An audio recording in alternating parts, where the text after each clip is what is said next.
جس کو حضور پھینکیں گے میں اس کو نہیں اٹھاؤں گا. اس کو کہتے ہیں تابع لما جئت بہ، اس کو کہتے ہیں فاتبعونی. یہ غلامی ہے کہ سوال نہیں کیا جاتا. مختصراً اس روایت کو ایک جملے میں عرض کر دوں، صحابہ نے دن رات کے روزے رکھنے شروع کر دیے. کس کی اتباع میں؟ حدیث پڑھیں، حضور نے دن رات کے روزے رکھنا شروع کیے. تو حضور کی کہیں تبلیغ نہیں لکھی کہ دن رات کے روزے رکھو، کہیں نہیں لکھا کہ دن رات کے روزے رکھو. تو صحابہ نے بھی رکھے، اتنے لاغر ہو گئے کہ اٹھنے کے قابل نہ رہے، اصحاب صفہ پہ لمبے پڑ گئے. تو حضور جب گئے تو آپ نے توجہ فرمائی تو پیارے آقا نے پوچھا صحابہ یہ کیا؟ فرمایا حضور آپ کی اتباع میں دن رات کے روزے رکھنے ہیں. حضور نے فرمایا تم میں سے میری مثل کون ہے؟ لیکن تابع لما جئت بہ فاتبعونی کا تقاضا ہے. محبوب کر رہے ہیں، محبوب کو کہنا نہیں پڑتا. صحابہ نے دیکھا اور کرنا شروع کر دیا. مسجد نبوی کے باہر سے صحابی گزر رہے ہیں، روایت میں موجود ہے، صحیح ستہ میں ہے کہ حضور مسجد مبارک میں خطبہ ارشاد فرما رہے ہیں اور کسی صحابی کو مسجد کے اندر حکم ارشاد ہوا بیٹھ جاؤ. تو صحابی باہر گلی سے گزر رہے ہیں، وہ وہاں باہر گلی میں بیٹھ گئے. دوسرے ساتھی پوچھا کیا ہوا، خیر ہو؟ فرمایا حضور کی آواز آئی تھی بیٹھ جاؤ، میں بیٹھ گیا. انہوں نے کہا بھئی وہ تو مسجد میں کسی کو فرمایا ہوگا، وہ تو کہا ہوگا. انہوں نے کہا نہیں، بس حضور کے لفظ سنے، اب میرا مزاج نہیں کہ حضور کی حکم عدولی کروں. حضور نے کہا بیٹھ جاؤ تو میں ادھر روڈ پہ ہی بیٹھ گیا. اب آپ بتائیے عقل مانتی ہے اس بات کہ بھئی دیوار کے اندر حضور کسی کو ارشاد فرما رہے ہیں بیٹھ جاؤ؟ شریعت کی تو پکڑ ہو ہی نہیں سکتی. بھئی حضور بظاہر تو ایک اسباب نہیں ہے، آنکھیں نہیں دیکھ رہی ایک دوسرے کو. یہاں تو یہ ویسے یہ بات بھی نکل آتی ہے کہ صحابہ کا عقیدہ تھا کہ حضور دیوار کے پیچھے بھی دیکھ رہے ہیں. صحابی کو پتا تھا نا کہ حضور دیکھ رہے ہوں گے، میں باہر سے گزر رہا ہوں، ہو سکتا ہے حضور نے مجھے ہی کہا ہو. لیکن چلو ہم حدیث کی بات ہی کرتے ہیں کہ حضور کے مبارک الفاظ کانوں میں پڑے بیٹھ جاؤ تو وہ بیٹھ گئے. اور عبداللہ ابن عمر کی بات کریں تو عبداللہ ابن عمر کی تو سیرت میں وہ حدیثیں ملتی ہیں کہ حضرت عبداللہ ابن عمر ایک دفعہ سفر فرما رہے ہیں تو سفر کرتے کرتے ایک جھاڑ آتی ہے، درخت کی ٹہنی آتی ہے، تو آپ اپنے امامہ کو پکڑ کے جھک کے گزرتے ہیں. دوست دیکھتے ہیں کہ حضرت کا قد بھی چھوٹا ہے، متوسط ہے، تو یہ حضرت جھک کیوں رہے ہیں؟ جب تھوڑا آگے گئے دوستوں نے عرض کر دی یا حضرت آپ یہ جھکے، آپ کا تو امامہ لگتا بھی نہیں تھا ٹہنی کے ساتھ. فرمایا یارو میں جھکا اس لیے ہوں کہ میں رسول کریم صلی اللہ علیہ وسلم کے ساتھ سے یہاں گزرا تھا، میرے آقا بھی یہاں سے یوں جھک کے گزرے تھے. آپ کا قد مبارک دراز تھا، آپ کا امامہ اس کے ساتھ لگتا تھا، تو میرے حضور جھک کر گزرے، تو میرے حضور یہاں سے جیسے گزرے میں بھی ایسے ہی گزر رہا ہوں.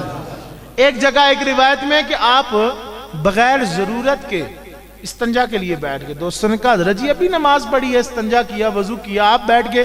فرمایا اور کوئی وجہ نہیں، میرے آقا نے یہاں استنجا کیا تھا. اور بھئی ہے کوئی سوچنے والی بات؟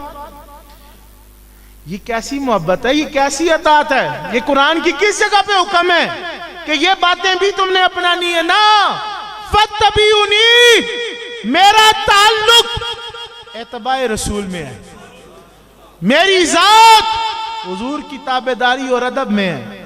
تو صحابہ استنجا بھی وہاں ضرورت نہیں بھی تو ادھر استنجا کے لیے بیٹھ رہے ہیں جہاں حضور بیٹھے ہیں. حضرت عبداللہ ابن عمر کی اسی روایت میں آگے اس کے ساتھ متصل آتی ہے کہ ایک جگہ دوپہر کے وقت کے علاوہ قیلولہ فرما دیا، دوپہر کو جو آرام کیا جاتا ہے. صحابہ نے کہا حضور یہ تو قیلولے کا وقت بھی نہیں اور آپ پہلے ہمارے ساتھ قیلولہ کر چکے. فرمایا میرے آقا نے یہاں قیلولہ فرمایا تھا. ایک جگہ اونٹنی گھما رہے ہیں، صحابہ نے پوچھا کیا ہوا جی، طبیعت بگڑ گئی، کیا ہوا؟ فرمایا نہیں میرے آقا یہاں ایسے اونٹنی گھما رہے تھے. اس کو کہتے ہیں فاتبعونی. یہ اتباع ہے. اتباع 5 وقت نماز پڑھ کے اللہ پہ احسان جتانا نہیں ہے، رسول پاک پہ احسان جتانا یہ نہیں ہے، فاتبعونی میں نہیں شامل. فاتبعونی کا مطلب ہے اپنے مزاج کو، طبیعت کو، اپنے خیالات کو، اپنے دل کو، اپنے دماغ کو حضور کے تابع فرمان کر دینا. اور آخری بات کہ دعویٰ ان کنتم تحبون اللہ، کہ ہم اللہ سے محبت رکھتے ہیں. اللہ نے کہا حضور کے غلام بنو،